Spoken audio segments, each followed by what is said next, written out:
हम लोग आज इस सेशन में देखते हैं 3 चैप्टर का, जो कि 2 चैप्टर तक कंप्लीट कर चुके थे। अगर नहीं देखा है तो इसमें डिस्क्रिप्शन बॉक्स में लिंक रहेगा, वहां से आप जाकर देख सकते हैं।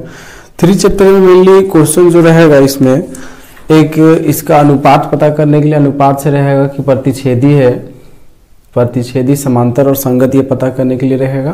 तो पहले हम लोग देखते हैं इसमें अनुपात वाला। जैसे अगर यहाँ अगर 2 समीकरण a1x b1y और c1 बराबर 0, a2x b2y प्लस c2 बराबर 0 है, तो इसमें पता कैसे करेंगे। तो सबसे पहले है कि अनुपात इसका निकाल कर देख लेना। इसमें अनुपात जो होगा a1 बटा a2 बराबर b1 बटा b2, ये अगर शुरू में ही बराबर नहीं हो जाता है तो यहाँ पर इसको प्रतिच्छेदी माना जाएगा, ये प्रतिच्छेदी है।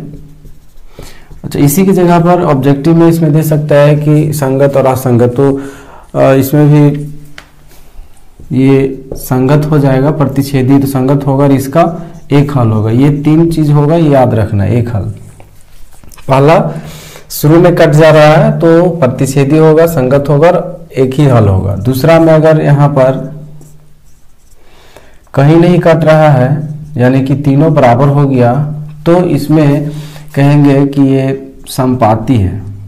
समपाती मतलब 2 लाइन जब एक दूसरे के ऊपर होता है तब उसे समपाती कहा जाता है।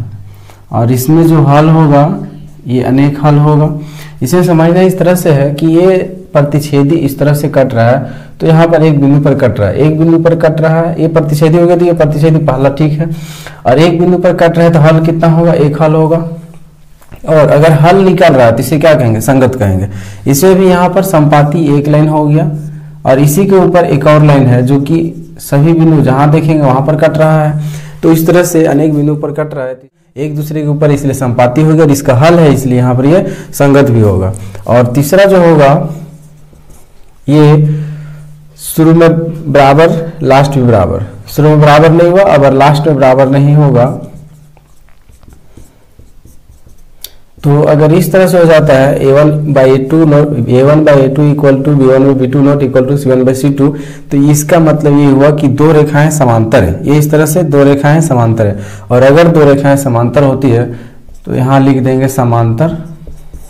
और दूसरा समांतर होगा तो उसका कोई हल होगा ही नहीं, क्योंकि यहाँ कट ही नहीं रहा है। जब तक नहीं कटेगा तब तक उसका हल होगा ही नहीं, कोई हल नहीं। ये हो गया। और कोई हल नहीं होगा तो एक इसी का है कि असंगत होगा, हल नहीं होगा तो असंगत होगा। तो इसमें ऑब्जेक्टिव में ये 3 तरह से सवाल पूछ सकता है। इसमें है कि अनुपात पता करना रहेगा। फॉर एग्जांपल यहाँ देखते हैं कि अगर दिया हुआ है 3x plus 2y is equal to 5 है और 2x minus 3y is equal to 7। यहाँ से हम लोग इसी में देख सकते हैं कि ये प्लस है, ये माइनस है, इसी बराबर नहीं होगा। मतलब कि अगर इसको अनुपात चेक करें तो 3/2 होगा, ये 3/2 बराबर ये +2 है और ये -3 है। तो यहाँ पर ये सबसे पहले प्लस और ये माइनस बराबर होगा ही नहीं, ये शुरू में ही कटिए। शुरू में कटिए तो प्रतिच्छेदी अगर देखने के लिए बोलेगा कि दिए गए समीकरण में से कौन प्रतिच्छेदी है, तो शुरू में कटेगा मतलब प्रतिच्छेदी लिख देना है। अगर इसके जगह पर संगत पूछा जाएगा कि ये संगत है, दिए गए समीकरण का हल जो होगा वो संगत होगा या असंगत होगा, तो सिंपल से इसमें कट रहा है, हल निकलेगा, संगत होगा। अगर पूछेगा कि इस दिए गए समीकरण का कितना हल होगा, तो यहाँ पर देखना है कि शुरू में कट जा रहा है तो शुरू वाले कटने के लिए शुरू में अगर कट रहा है तो एक हल होगा। इस तरह से यहाँ पर 3 तरह का इसमें सवाल पूछा जा सकता है, प्रतिच्छेदी, संगत और हल के बारे में। और इसमें एक और क्वेश्चन इसी से पूछा जाएगा जो कि ग्राफी विधि से होगा।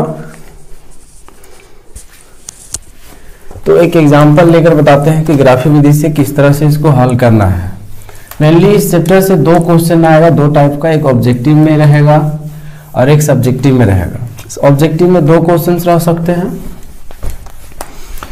और सब्जेक्टिव में जो रहेगा यहाँ पर उसमें से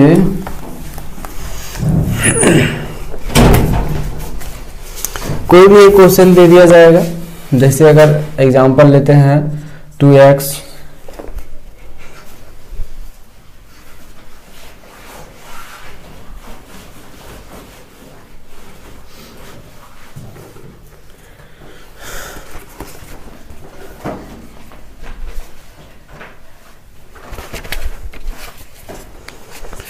2x minus 3y is equal to 12 और x minus x plus 3y is equal to 6 अगर लेते हैं तो इसमें इसको हल यहाँ करते हैं तो सबसे पहले इसको समीकरण फर्स्ट ले लेना है, इसको समीकरण फर्स्ट, इसको समीकरण सेकेंड। समीकरण फर्स्ट से और यहाँ पर एक बार लिखना है समीकरण फर्स्ट को, और यहाँ से वैल्यू को यानी कि चर को सेपरेट करना है x या y को। अगर x बराबर हम लोग लेते हैं तो इसमें ये जो टर्म है ये y वाला, इसको उस साइड करना होगा। बराबर के उधर है 12 तो बराबर पहले लिखेंगे, बराबर में 12, उसके बाद 3y इधर है माइनस में, उधर जाएगा प्लस में होगा। उसके बाद यहाँ पर देख सकते हैं ये x के साथ में 2 गुना में है, तो इसे यहाँ पर x बराबर निकालेंगे, 2 इधर है गुना में उधर जाएगा तो भागम हो जाएगा। और यहाँ से एक बॉक्स हम लोग बना लेंगे और इसमें x और y का वैल्यू लिखेंगे। यहाँ y है तो y का वैल्यू हम लोग लिखते हैं पहले 0, ये 0 लिखते हैं तो ये 0 गुना 3 हो जाएगा पूरा 0, मतलब ये खत्म हो गया, यहाँ बच गया 12।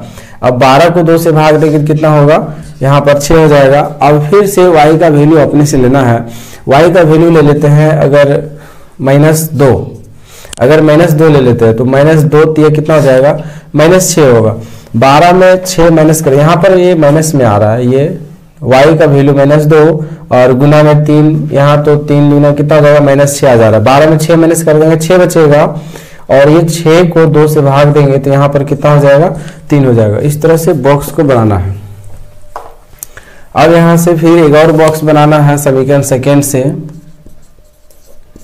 ये समीकरण सेकेंड लिखना है और फिर सेकेंड को x plus 3y is equal to 6 और x बराबर निकालेंगे तो ये पहले 6 लिखेंगे, इधर प्लस में 3y, उधर जाएगा तो माइनस में 3y। अब यहाँ से बॉक्स बना लेंगे और बॉक्स में यहाँ भरेंगे ये x, यहाँ y मानकर, y का वैल्यू अगर 0 बैठाते हैं तो यहाँ पर 3 इंटू 0, ये 0 हो गया, बच गया यहाँ 6 केवल। उसके बाद y की जगह पर हम लोग अपने से 1 रखते हैं तो 3 एकम 3 होगा और 6 में 3 घटाएंगे तो बचेगा 3। अब इस बॉक्स में जो वैल्यू आया उससे ग्राफ बना देंगे। तो ग्राफ यहाँ पर किस तरह से बनेगा, ग्राफ पेपर है आता है, ग्राफ पेपर में यहाँ पर इसमें एक ग्राफ बनाया है y अक्ष और ये x डैश, ये y डैश, ये मूल बिंदु 0 0 होता है, इधर प्लस में लिया जाएगा 1 2 3 4 लास्ट 6 तक लिया गया, x अक्ष में लास्ट 6 तक लिया गया तो यहाँ पर 6 तक हम लोग को लेना पड़ेगा, ये 6 तक हो गया। उसके बाद y अक्ष में ये तो 1 2 है तो इसको इस तरह से दिखा देना है। y अक्ष में ऊपर की ओर प्लस होता है और x अक्ष में बाईं ओर माइनस में होता है, ये सभी माइनस में दिखाना है, इधर भी माइनस दिखाएंगे। अब यहाँ से दिखाना ये है कि पहला बॉक्स में x तरफ 6 था, y तरफ 0, मतलब x तरफ 6 जाना है प्लस में, x तरफ 6 प्लस में, अगर माइनस में बोलते तो इधर आता है। x तरफ 6 गए लेकिन y तरफ जाना ही नहीं है, मतलब कि इसी बिंदु पर रहना है। और फिर कह रहा है कि x तरफ 3 जाना और y तरफ -2, x तरफ +3 यहाँ गए और y तरफ -2 तो y तरफ -2, तो यहाँ से इसका सीधा जाना है और यहाँ से ये सीधा आना है, ये बिंदु मिला। तो इस बिंदु और इस बिंदु को स्केल बैठाकर इसको सीधा मिला देना और यहाँ लिख देना है समीकरण फर्स्ट। उसके बाद सेकेंड बॉक्स देखना है, x तरफ 6 जाना है, y तरफ 0, तो यही पॉइंट होगा, x तरफ 6 और y तरफ 0, x चले गए 6, y 0, ना तो ऊपर ना तो नीचे, यही रह जाना है। x तरफ फिर 3 जाना है, x तरफ 3 जाएंगे और y तरफ +1, x तरफ +3 और y तरफ +1, तो y का +1 ये है और यहाँ पर +3 ये है, तो ये बिंदु हम लोग को मिला, जिसमें है कि दोनों को मिला देंगे तो ये इस तरह से पॉइंट यहाँ पर लाइन मिलेगा, जिसमें समीकरण सेकेंड यहाँ पर लिख देंगे, ये हो गया। तो यहाँ पर ये दोनों रेखा कटा, दोनों इसका जो कटा, तो जहाँ पर कट रहा है इसका हल अगर इस तरह से कटता है तो लास्ट में हल लिख देना, अतः हल जो होगा वो 6 0 जहां पर कट रहा है, ये जो कट रहा है x तरफ 6 है, y तरफ 0 है, तो पहले x तरफ का उसके बाद y तरफ का, ये हो गया इसका आंसर। इसमें मेनली यही 2 टाइप का आएगा, एक विलोपन। तो मेनली दो टाइप के क्वेश्चन को पूरा कंप्लीट कर लेना अच्छे से। उसके बाद एक विलोपन विधि भी बता देते हैं, हम लोग लेते हैं एक क्वेश्चन यहाँ पर 3x माइनस 5y माइनस 4 बराबर 0 है। 9x बराबर 2y प्लस 7 दिया हुआ है। तो इसमें बराबर के इधर है सभी, इसमें भी बराबर के इधर कर देते हैं सभी को।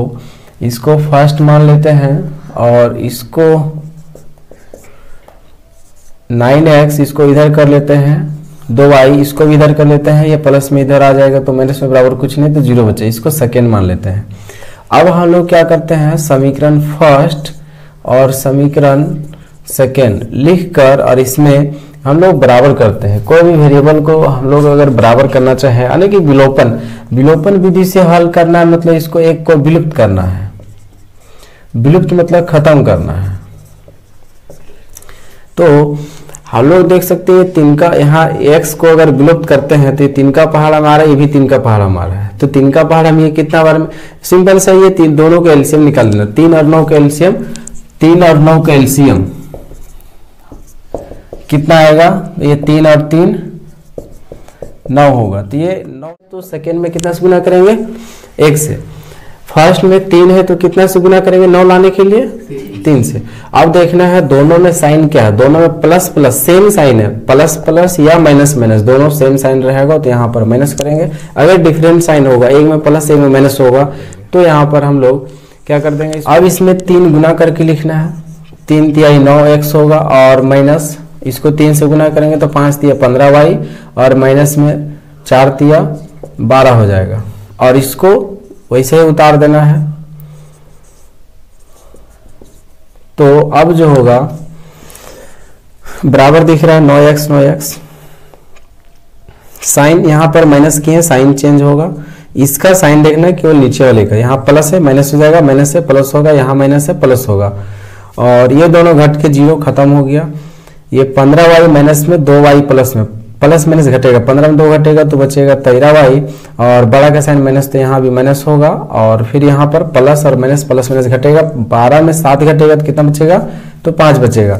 बड़ा का साइन यहाँ माइनस तो यहाँ भी माइनस होगा, बराबर 0। इधर माइनस में उधर जाएगा तो प्लस में होगा तो 13y। अब ये y बराबर अगर यहाँ से निकालते हैं तो उधर 5 और ये माइनस 13 उधर जाएगा तो बटा में माइनस 13 होगा।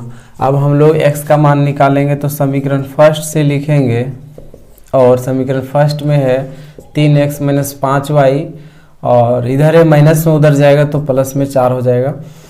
3x माइनस 5 गुना y का वैल्यू जो लिखेंगे हम लोग 5 बटा माइनस 13 लिखेंगे और बराबर में कितना 4। तो ये माइनस माइनस क्या हो जाएगा, प्लस हो जाएगा। यहाँ पर 3x प्लस 5 पचे 25 और बटा में 13 और बराबर में 4 रहेगा। अब ये प्लस में उधर जाएगा तो हो जाएगा माइनस में होगा। तो 4 माइनस 25 बटा 13 माइनस में हो गया। अब इसको घटा देंगे, 13 चौके 52, 52 में 25 घटाएंगे तो कितना बचेगा, ये 13 चौक कितना हो गया, 13 चौके 52, 52 में यहाँ 25 घटा देंगे तो 27 बटा 13 आएगा और इधर 3x, 3 इधर गुना में उधर जाएगा तो भागा में। अब ये 27 बटा 13 और ये 3 गुना में उधर गया भागा में, 3 से कटेगा तो 9 बार में कट जाएगा तो x बराबर होगा 9 बटे 13। ये होगा आंसर इसका। अब लास्ट में लिख देना है अतः हल x बराबर जो आया वो और y बराबर जो है ये, दोनों को लिख देना। उसके बाद ये हो जाएगा कंप्लीट। ये 3